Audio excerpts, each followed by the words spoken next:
This is, however, a debate for another day, as I said. The Constitution, in my view, is rooted, our much celebrated Constitution. Its ideology is liberal thought, the emphasis on private ownership of property. And therefore, the Constitution is not necessarily just a legal document. It's a document to entrench a particular way of seeing and way of being. And that way of being is anti-African, is colonial, is Western, is liberal, and largely may entrench whiteness and white control over the distribution of resources.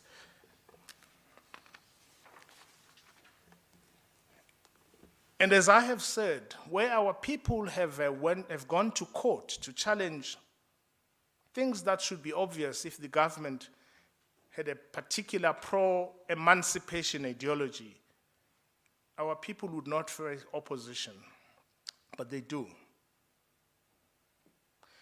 And I make these things because people do accuse me of mixing law with ideology, law with politics. And they say this in order to lull our people into silence, when right at the heart of our courts and corporates is the engineering of our people's perpetual oppression. I am less enthusiastic, as you can guess, about our political settlement and the Constitution. It's not because I do not acknowledge that so much has been achieved. It would be wrong to say so. But because I move from the premise that until your new political order puts in place a legal and jurisprudential order that is the antithesis of the colonial and apartheid order, not much has been done. Until the ideology of colonialism and apartheid capitalism is replaced with an ideology rooted in the decoloniality project, it means what we teach at universities, what language we use at universities, and what exactly is our framework of looking at the world.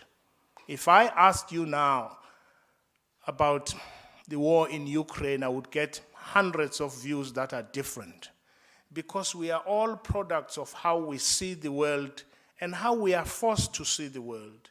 And the world we live in forces us to see the world in what I call is an anti-black point of view.